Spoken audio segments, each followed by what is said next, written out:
بسم اللہ الرحمن الرحیم۔ آج بیان کریں گے قربانی کے جانور کے اندر کتنے آدمیوں کا حصہ ہونا چاہیے، ایک جانور کے اندر کتنے آدمی شریک ہو سکتے ہیں۔ جو بڑا جانور ہوتا ہے اس کے کتنے آدمی شریک ہونے چاہیے۔ تو دیکھتے ہیں رسول پاک صلی اللہ علیہ وسلم نے کیا فرمایا ہے۔ آپ صلی اللہ علیہ وسلم کا ارشاد مبارک ہے، حضرت جابر رضی اللہ تعالیٰ عنہ روایت کرتے ہیں کہ رسول اللہ صلی اللہ علیہ وسلم نے ارشاد فرمایا، البقرۃ عن سبعۃ والجزور عن سبعۃ، او کما قال النبی صلی اللہ علیہ وسلم۔ اس حدیث کو امام مسلم ابو داؤد نے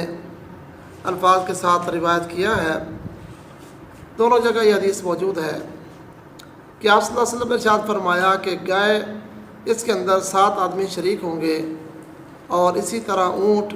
یہ 7 آدمیوں کی طرف سے ہوگا، یعنی ایک بڑے جانور کے اندر 7 آدمی وہ شریک ہو سکتے ہیں قربانی کے لیے۔ اب اس کے علاوہ اونٹ کے اندر ایک بالکل ضعیف قول ہے کہ جس کو بعض حضرات کہہ دیتے ہیں کہ اونٹ کے اندر 10 آدمی شریک ہو سکتے ہیں، لیکن وہ حدیث اس کو منسوخ مانا جاتا ہے اس حدیث کے ذریعے۔ اور ایک دوسری حدیث کے اندر آتا ہے کہ اونٹ بھی قربانی کے اندر گائے کی طرح ہے، یعنی جس طرح گائے کے اندر 7 آدمی شریک ہوتے ہیں، اونٹ کے اندر بھی اسی طرح 7 آدمی ہی شریک ہوں گے۔ وہ جس حدیث کا حوالہ دیا جاتا ہے وہ میں آپ کے سامنے اس کو پڑھ کے سنا دیتا ہوں۔ ابن عباس رضی اللہ تعالیٰ سے مروی ہے، قال كنا مع رسول اللہ صلی اللہ علیہ وسلم، ہم آپ صلی اللہ علیہ وسلم کے ساتھ تھے، فی سفر، ہم سفر کے اندر تھے، فحضر الاضحیٰ فاشترکنا فی البقرۃ 7، ہم جو ہے اسی سفر کے دوران چل رہے تھے کہ اس کے اندر عید قربانی کا دن آ گیا، اور ہم نے شرکت کر لی گائے کے اندر 7 آدمیوں نے، وفی البعیر 10، اور ہم نے اونٹ کے اندر 10 آدمیوں کی شرکت کر لی۔ رواہ ترمذی والنسائی وابن ماجہ، اس کو امام ترمذی، نسائی اور ابن ماجہ نے روایت کیا۔ وقال الترمذی ھذا حدیث حسن غریب، امام ترمذی نے پھر اس کی صراحت کر دی کہ یہ حدیث غریب ہے۔ یہ اگر اس کو مان بھی لیا جائے تو اس کے اندر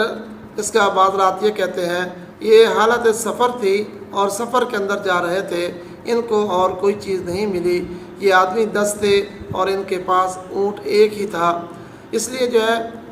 اس کے اندر یہ 10 کے 10 شریک ہو گئے۔ مگر یہ مسئلہ تھا تب تک جب تک اللہ کے رسول صلی اللہ علیہ وسلم زندہ تھے، آپ صلی اللہ علیہ وسلم حیات تھے، اور آپ کی زندگی کے اندر جو ہے کچھ مسائل بدل رہے تھے، مسائل کے اندر جو ہے دن بدن جو ہے نیا حکم لاگو ہوتا تھا، اور جس طرح اللہ کے رسول صلی اللہ علیہ وسلم عمل کرتے تھے اس کے مطابق جو ہے حکم بھی نازل ہو جایا کرتا تھا۔ مگر اب چونکہ وہ زمانہ گزر چکا، اب احکامات وہی ہوں گے جن کے اوپر اصحاب رسول صلی اللہ علیہ وسلم نے عمل کیا، اور اس کو لے کر پوری امت چل رہی ہے۔ اب اصحاب رسول صلی اللہ علیہ وسلم کے اندر یہ کہیں نہیں ملتا کہ اونٹ کے اندر وہ 10 آدمی شرکت کرتے تھے قربانی کے لیے۔ ہر جگہ یہی ملتا ہے کہ اونٹ کے اندر بھی وہ 7 آدمی شریک ہوتے تھے، جس طرح کہ وہ گائے کے اندر 7 آدمی شریک ہوتے تھے۔ اور یہ امام مسلم نے جو صراحتاً حدیث ذکر کی ہے اس کے اندر صاف پتہ چلتا ہے، جس کو ابو داؤد نے بھی ذکر کیا ہے کہ آپ صلی اللہ علیہ وسلم نے فرمایا، البقرۃ عن 7 والجزور عن 7، جس کے اندر فرمایا گیا کہ گائے وہ 7 آدمیوں کی طرف سے ہے، والجزور عن 7، اور اونٹ بھی 7 آدمیوں کی طرف سے ہے۔ لہذا یہ بات معلوم ہو گئی کہ 7 آدمیوں سے زیادہ کسی بڑے جانور کے اندر قربانی کے لیے شریک نہیں ہو سکتے۔ باقی دمبا، بکرا، چترا وغیرہ جو ہے اس کے اندر وہ ایک آدمی کی طرف سے ہی ہوگا۔ اور اسی طرح دوسرا مسئلہ اس کے اندر یہ ہے کہ آیا کسی میت کی طرف سے آدمی قربانی دے سکتا ہے؟ یعنی اس کے والدین اگر فوت ہو چکے ہیں تو اس دوران جو ہے وہ یہ چاہتا ہے کہ میں اپنے والدین کی طرف سے یا کسی اور قریبی عزیز کی طرف سے قربانی کروں تو اس کی طرف سے قربانی کر سکتا ہے یا نہیں۔ تو دوستو یہ قربانی اس کے کرنے کے لیے ایک شرط یہ ہے کہ وہ آدمی قربانی تو کر سکتا ہے مگر شرط یہ ہوگی کہ وہ پہلے اپنی جانب سے قربانی کرے۔ جس آدمی کے اوپر قربانی فرض ہو وہ آدمی قربانی پہلے اپنی کرے اور اس کے بعد پھر وہ دوسرے کی جانب سے قربانی کر سکتا ہے۔ یہ نہ ہو کہ اپنی قربانی جو ہے اس کو چھوڑ دے اور دوسرے کی طرف سے قربانی کرتا رہے، تو ایسا کرنا بالکل ٹھیک نہیں ہے۔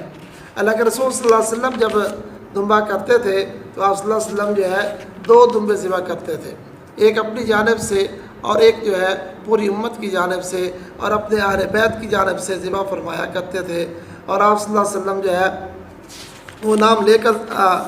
کرتے کہ اللہ یہ میری محمد سے ہے اور یہ میری طرف سے ہے اور آل محمد کی طرف سے ہے اور دوسری جو ہے امت محمدیہ کی طرف سے ہے۔ اس لیے قربانی جو ہے دوسرے کی جانب سے آدمی کر سکتا ہے، اس کے اندر کوئی کسی قسم کی قباحت نہیں ہے۔ میت کی طرف سے قربانی کرنے پر جو استدلال کیا جاتا ہے وہ یہ حدیث ہے عن انس رضی اللہ تعالی عنہ قال رأیت علیا یضحی بکبشین فقلت له ما ھذا، کہ حضرت انس کہتے ہیں کہ میں نے دیکھا حضرت علی رضی اللہ تعالیٰ عنہ کو وہ 2 مینڈوں کی قربانی کرتے تھے۔ فقلت یا علی، میں نے کہا کہ اے علی کہ ما ھذا، یہ کیا چیز ہے؟ تو حضرت علی رضی اللہ تعالیٰ عنہ کہنے لگے ان رسول اللہ صلی اللہ علیہ وسلم اوصانی ان اضحی عنہ فانا اضحی عنہ۔ حضرت علی رضی اللہ تعالیٰ فرمانے لگے کہ رسول پاک صلی اللہ علیہ وسلم نے مجھے وصیت فرمائی تھی کہ اے علی ایک قربانی اپنی طرف سے کرنا اور ایک جو ہے میری طرف سے کرنا، لہذا یہ ایک قربانی میری طرف سے ہے اور ایک جو ہے رسول پاک صلی اللہ علیہ وسلم کی طرف سے ہے، وہ وصیت میں پوری کر رہا ہوں۔ تو اس سے پتہ چلا کہ قربانی اپنی طرف سے بھی آدمی کر سکتا ہے اور کسی دوسرے کی جانب سے بھی کر سکتا ہے، کسی دوسرے کی طرف سے بھی کر سکتا ہے۔